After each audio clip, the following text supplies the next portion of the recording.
That's right, my friends. It's that time of the month, or whatever you want to call it, where we do a Q&A. You have asked your questions, and they're right here. And we start with Mike, who says, Simon, are you aware that Danhausen is going to punch you in the penis and pour a jar of teeth into your mouth? This is because, as I am recording this to you on the 7th of August, I am indeed facing Danhausen at UPW tomorrow night on the 8th. Ultimate Pro Wrestling. Now, listen, you're probably not going to be able to make it to Weymouth. Even if you can, it's sold out, but you may be able to get a ticket on the door. But again, you'd be risking it. So check out UPW Plus. This has accidentally become a cheap plug. I'll make sure I put a link in the description below and subscribe when you're down there as well. But indeed, you will be able to watch my match with Danhausen. And because it is UPW, that is where I am Moneymaker Miller, which is my heel character, which I think we have a question about later. But yes, Mike, I am aware that I'm going to get punched in the groin, and I am aware that teeth mouth thing is probably going to happen. But sometimes you gotta go big or go home. My man Francis Reyes says, what are you hoping to see the most from a personal standpoint at All In Wembley? Well, I would like to see Bryan Danielson win the World Championship, whether he is retiring or whether he's staying, because I just think he is such a big deal. And he has done so much for professional wrestling, whether he knows it or not, that it would be a warm and fuzzy in my tum-tum moment. And it would be cool as well, because obviously last year, MJF held on to his championship, which was great. I think it was the right thing to do. But if this year we could have a really big title change, that would be awesome. Although at the same time, I don't really want Swerve to lose the title, because I think he's been a fantastic champion too. So I suppose seeing Will Ospreay win the international title, though I think there's something quite funny in MJF retaining again. So I don't know, but I think it'd be cool to see Mercedes Moné, right? I'm a big Sasha Banks, whatever you want to call her, fan, and I think a match with Britt Baker is going to be pretty good. And actually also Willow Nightingale versus Chris Statlander, just because they are two homegrown talents who have just got better and better and better and better. I'm going for that one. James Arington says, what are some strategies you recommend for indie wrestlers that are trying to grow an audience? Well, again, I can only speak from my own sensibilities, so take as much and leave as much as you should wish. But I don't think there's two folds. Again, just my opinion. There's not enough thought about social media. Like, I see a lot of people just posting, I don't say generic stuff, because you should post whatever works for you. But there's no point posting everything else that people are posting, because, you know, people won't latch onto it, it just feels like anything else that you can possibly see. I don't think that means breaking kayfabe, but I don't think that means coming up with a certain character. I just think it means finding out who you are as a person and being as genuine as you possibly can online, because I still think that's what connects the most. I tell everyone to go on TikTok right now, whether you like TikTok or not. If you're trying to grow your social media presence, that's like the last platform where you can wake up one day and go, oh my gosh, I've done 1 million views. Rarely happens on YouTube anymore unless you've already got a following. And mainly I think it comes down to promos. I'm going to shout out my man Hustle Malone here. He's a British wrestler. Check him out. But when it comes to his interviews and his promos, they're never the same.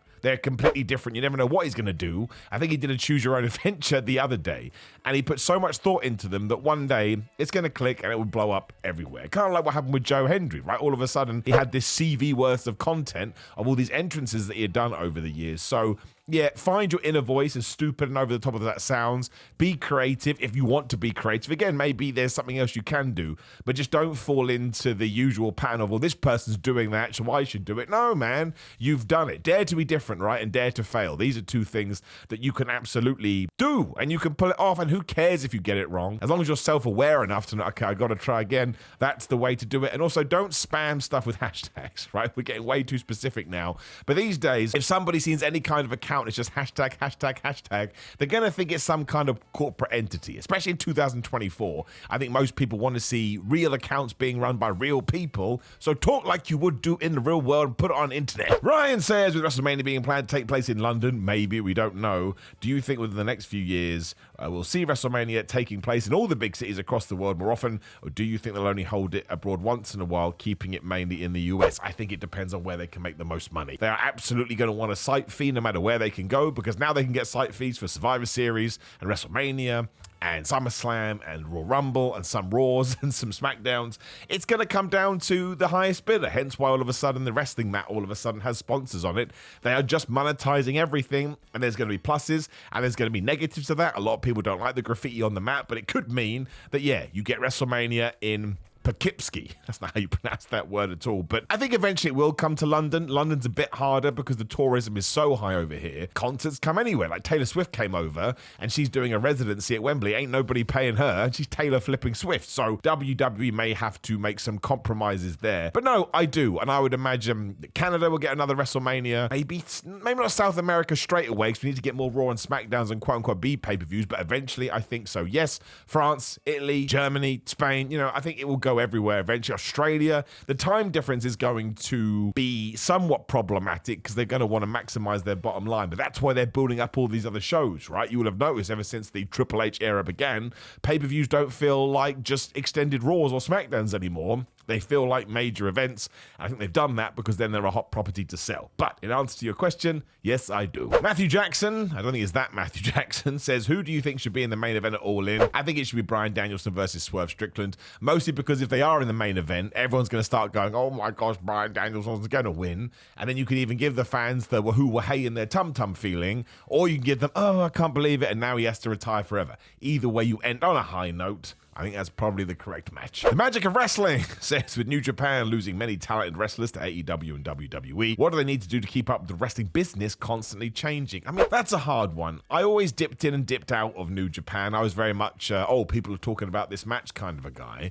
But when they did blow up with the Omega stuff and the Jericho stuff, I made sure I signed up to New Japan World, and it tied into everything I was doing on the internet anyway, and I think it's important to be up on all wrestling so you can have as much of an educated opinion on it as possible. But I think it's just a matter of, I think they've come to a tipping point in the sense, or a sliding doors moment, where they need to pick who their new homegrown stars are. Like Naito's obviously seriously injured, Tanahashi's now the president, obviously Okada is gone. So they need to choose who is the next wave, and if someone's not clicking, don't go with them. But they also do need the wave of foreigners that have always backed up New Japan in some fashion, right? You can go back 30 years and there's always some people coming across from the States. And I think the problem they had is just one of the best times they were able to pull this off was the Young Bucks and Kenny Omega and Cody Rhodes and Adam Cole and people I'm going to be forgetting now. So I'll stop naming names. But they're just it's like WWE, right? They're in a state of flux. 4 years ago, WWE felt a bit directionless. Now they're so hot and so on fire and everybody loves them. And I think it'll be the same for New Japan, but it always comes down to stars. Like New Japan always has good matches if you like the New Japan style, but you need more than that, and it will come round again. It always does. Wrestling is cyclical. When? We don't know. It's probably going to be somewhat soon. Paul says, will John Cena get an Intercontinental title run to complete the Grand Slam set before he rides off into the sunset? I think he probably should. I think that would be nice, and I think he deserves it, to use the wrestling quotations. And he should probably win the World Championship too. I think him being the official, even though if you want to get into it, he's not WWE record holder, is the right way to go. Like you could say, oh, why not Steve Austin? Well, Steve Austin never got anywhere near that amount, so he was never able to interweave it into his story. But given that John Cena is there, and he is going to come back for a year, it doesn't matter if he holds the title for a week, 2 months, 6 months. It's John Cena. As long as the story makes sense and it's fun for us, he's going to be totally fine. So I would do the same thing with an Intercontinental Championship. Even if he wins it on a Saturday at a pay-per-view and then he loses it on a Raw or SmackDown, it's just something entertaining. Anything he wants to do is what he should do, because genuinely, when you break it all down, he is one of the best of all time. Batman's sidekick, Robin, I suppose, says, now that you can work in America, true, got my US visa and social security number, so if you want to book me, get in touch now. If you had to sign for one of the major companies, which route would you choose? Ring of Honor, AEW, NXT, WWE, or Impact? Listen, man, or TNA, we should say. My answer to this is always very, very boring, but I don't want anyone accidentally to hear this and go, well, I can't believe you said that. I would work for all of the above. Do you know how honored and privileged I would be if any of those three initial companies got in touch with me and thought I had something to offer? And not even as a wrestler, right? I would love to do wrestling, of course I would, but as a manager, as some kind of on-screen present, as a commentator, as a backstage interviewer, there's many things I would like to do in front of camera stuff, because I think that's where I'm most comfortable and what I enjoy the most. But being able to bring whatever worth and audience I did have and paste it into any of those companies, be it from whatever angle, would feel like an awesome step forward for me. It would certainly feel like a great use of these things that I've been able to get, for lack of a better term, which I feel pretty flattered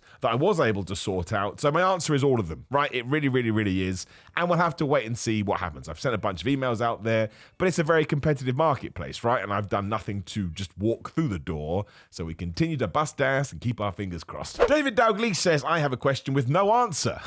I'm going to ask it anyway. Why won't WWE just strap Shayna Baszler and let her tear through the roster, basically give her the belt and have her beat everybody? The hardcore Holly approach. If you've not read his book, do. It's very, very funny. I mean, one day they could do that. I think the reason they don't is because they have Shayna Baszler. Shayna Baszler doesn't think she's going to leave. She's probably happier than ever because she gets to do blood sport stuff. I would personally love that. Always been a huge fan of Shayna Baszler, but sometimes you just find your spot, whether it's the right spot or whether the wrong spot. You kind of do fit in, and let's sometimes I think it's important to think about the human being behind this. Okay, so she's not going to be a 10-time champion. She's probably never going to main event WrestleMania. But Shayna Baszler has been in that company for years, hopefully making good money, and has never dropped the ball. She's always been really good. So when she does get to the end of her career, she can look back and go, holy crap, man, I did achieve my dreams, and I totally smashed it. And sometimes that's the best thing ever. It ties into the last question. Just doing it sometimes is absolutely more than enough. Ross Chaplin says, favorite Olympic sport to watch? I like it. I mean, it's usually track and field. I like running. I like long jump. I like the pole vault because it's just not something you see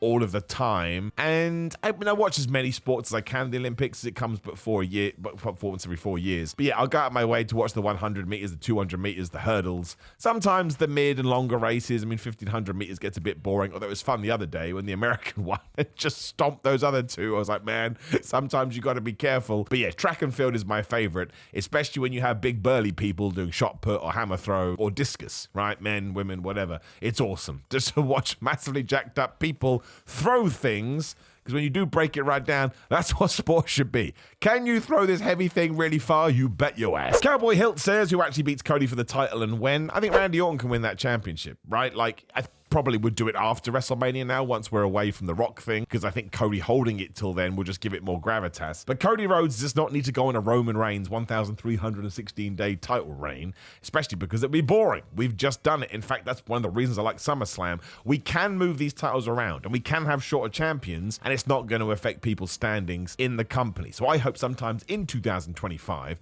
Randy Orton does beat Cody Rhodes for that championship after he goes heel, and we do this elongated program. And even if Randy only holds it for 3 months and then Cody gets it back, that's totally fine, right? It's still a sports-based presentation, so sometimes you do need those surprises. But I think Randy Orton should be the guy, because I think it's a shock that people would enjoy, but it's also a guy that Cody can win the belt back from. In terms of the person that should actually be the transitional next dude, I have no idea. I mean, you could argue a Bron Breakker, you could argue an Ilya Dragunov, depending on how that goes. There's a Trick Williams, I mean, a Javon Evans, he could do it. So that's a different question, but I think you have to watch how everything comes together. At the moment, really, Cody's only just become that guy, so we have to build the protective shell around him so he can continue to grow. I've accidentally cut the name of this one, but I think it says Izzy. Sorry about that. Since NXT is teaming up with WWE, I think you mean TNA, is there a chance you might wrestle on NXT? Well, I did have that one match with TNA last year against Joe Hendry. My gosh, he went on to do well, didn't he? So I shall take all credit for this. Nothing to do with me. Thankfully, we kind of answered this question a few questions ago, sorry. I am doing my best. That's all I can tell you. I'm doing my best.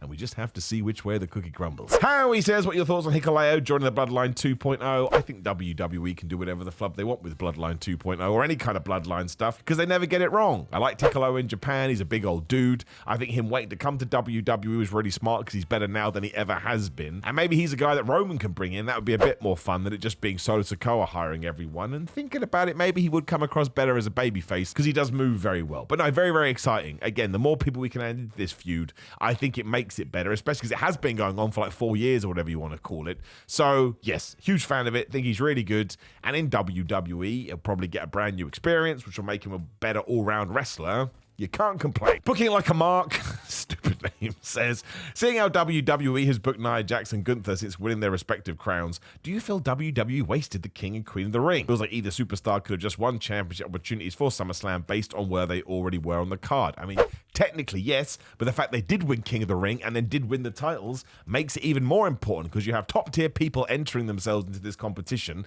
which tells you they are important and we should care. But also, yeah, they became the champions. Now, in 2025, WWE has the evidence to say, oh, hi, you should really care about these tournaments, because the winners are going to go to Hot WrestleMania, and the winners could walk away with a title around their waist. So I would say, actually, it's the best use of the King of the Ring potentially ever, because it's never really had such high stakes. Now we've already established that those stakes can become a reality. So, my friend, I appreciate your opinion, but I think completely the opposite. Dark Link in training says, with your experience on ups and downs and your love of wrestling tropes, what has been your favorite counter? Well, I'm a very big fan of the current crime counter, because wrestling is just perfect for putting out crimes. But I think probably it would be the surprise roll-up counter we did a couple of years ago. We broke that thing. It got up to like 150 or something dumb. And I like to think it proved my point, because some people say, like, oh, there's not that many surprise roll-ups. And I was like, well, in 365 days, there was like 172 roll-ups. So I think probably it's way too many. It's why I tried to bring it back the following year, but I was like, nah, man, it's been done. Let's move on. But yeah,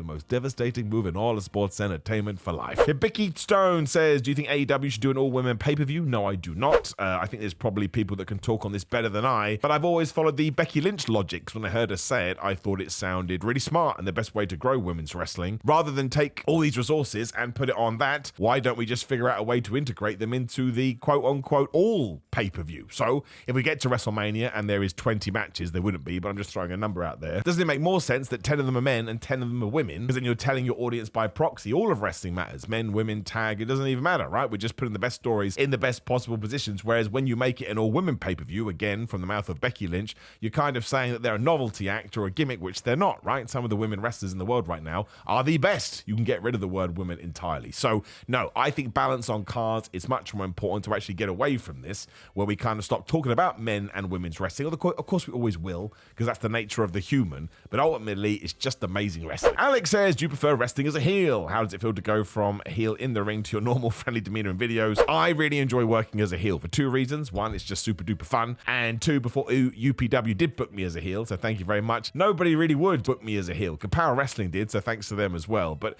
with UPW, we really went the characterization route with it. And yeah, we call it the money maker because it ties into the YouTube stuff. Again, you can check it out on UPW. And at first, it was a little bit of a struggle because, like you say, people like Simon, we know what you're doing. But because they gave me so many stories and so many angles, and they let me piss so many people off time and time again, it was a wonderful experience. People started to suspend their disbelief. And when I come out of UPW, they're like, oh my God, is that guy? He's so obnoxious and I hate him. And I started to get booed during my entrance. So that's definitely my favorite thing to do. If you are a wrestling promoter, I'd like to do it more. So please do it. Get in touch with me, although I probably already got in touch with you. And no, I mean, going back and forth, we're blessed to be in 2024. Everyone understands the deal. This is the real me when you watch me on videos. And then, yeah, if you come to a show, you should expect some fun and some characters. At least I would. So I like to think there's other people that would as well. But no, wrestling as a heel is absolutely the best thing. John says, simple question, dude. When are you going to get the rematch against Joe Hendry after you were robbed first time around? I was robbed. I agree with you, John. My guess would be Joe is doing pretty well. And that rematch is never going to happen. Seriously, good for that guy. Mike says, is WWE No Mercy or NWO WCW Revenge the better N64 wrestling game? It's impossible to answer. So for me, WCW NWO Revenge is the better one, but that's the first one that I played. So actually, World Tour is the first one that I played. Then I played Revenge, but Revenge was way better than World Tour. So that blew my brain. So it's kind of the same with WWE games. I think WrestleMania 2000 is better than No Mercy, not in terms of what it offered you, but I couldn't believe that that series was now WWE related, and I was more of a WWE guy. So even though No Mercy was better, it was WrestleMania 2000. I was like, oh my gosh, it's Revenge, but with WWE guys. So the best one is WrestleMania 2000. You didn't see that answer coming. Devon says, where does this year rank in your all-time years of being a wrestling fan? I mean, it's probably top 2 or 3, but I always say I don't watch wrestling like anybody else anymore because, again, I'm very lucky to do this. So a lot of my love for wrestling is that we get to share it on here. We get to share on What Culture ups and downs. And even then, though, I think this probably would be one of my favorites. I think you've got great characters, great stories, there's swerves that make sense, and you can get invested as a fan and know that the fandom will be rewarded down the line. So definitely top 5. One day we should sit down and do that. I mean, a real stretch top 8, but I would guess if I actually went through it year for year, yeah, this one would super duper be hot. That's it. That's the end of the questions. I don't want to bore you too much, but I will try and do more. So anything you do want to ask, maybe drop me a comment and I'll get some of those too. And when you are down there, please do like the video, share the video, and subscribe. Click the video on the screen. Otherwise, it's grillamine.com/Simon. You go to Simon, get 10% off. Patreon.com/Simon316. And Go Fitness, use code Simon20. Simon316 on all social media. Simon J. Miller on TikTok. Simon Miller on Cameo and Pro Wrestling Tees and Samson Athletics. I'm trying to do this faster because I know that people do tune out, but I appreciate you, Stan. Now, if you're Stan, hopefully you think I'm talking to you, and that's because I am. See you soon.